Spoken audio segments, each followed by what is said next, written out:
Corona वबा की सूरत हाल में जो खौफ है उसमें एक अच्छी खबर यह है कि कौम के लिए कोरोना वैक्सीन के हवाले से जो खुशखबरी है वो पाकिस्तान में कोरोना वैक्सीन की तैयारी का आगाज आइंदा माह से हो रहा है।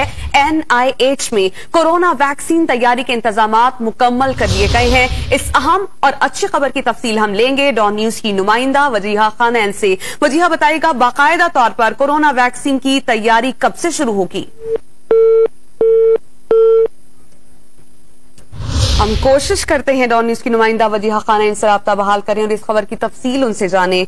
कौम के लिए कोरोना वैक्सीन के हवाले से बड़ी खुशखबरी ये है कि पाकिस्तान में कोरोना वैक्सीन की तैयारी का आगाज आइंदा माह से हो रहा है। NIH में कोरोना वैक्सीन की तैयारी के तमाम तर इंतजामात मुकम्मल कर लिए गए हैं। केन-साइनो वैक्सीन जो है वो NIH में तैयार होगी और केन-साइनो सिंगल डोज कोरोना वैक्सीन तैयार की जाएगी और मकामी तैयार कोरोना वैक्सीन मई के आखिर में पाकिस्तानी अवाम को दस्तयाब हो पाएगी।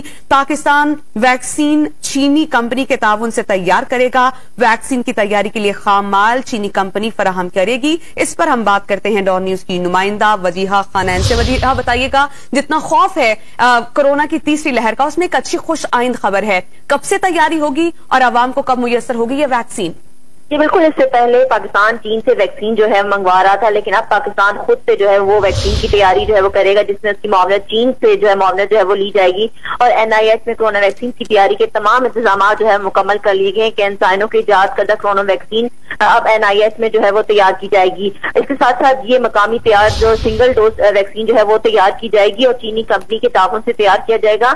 और वैक्सीन की तैयारी के लिए जो खाम माल है वो चीनी कंपनी जो है इसके साथ फराहम करेगी। इसके साथ चीनी माहिरीन भी पाकिस्तानी जो है इनको यहाँ पर मदद जो है वो फराहम करेंगे। पहला कोरोना वैक्सीन शायद जो है चीनी माहिरीन की मौजूदगी में जो है वो तैयार किया जाएगा। इससे फायदा ये होगा कि इससे पहले पाकिस्तान चीन से जो है वैक्सीन मंगवाता था, उसके बाद जो है वजीर पाकिस्तान खुद से वैक्सीन जो है वो बनाना शुरू कर जाएगा और ये एक अच्छी खुशखबरी है पाकिस्तानी आवाम के लिए। बहुत शुक्रिया, आप हमें अपडेट कर रही थी।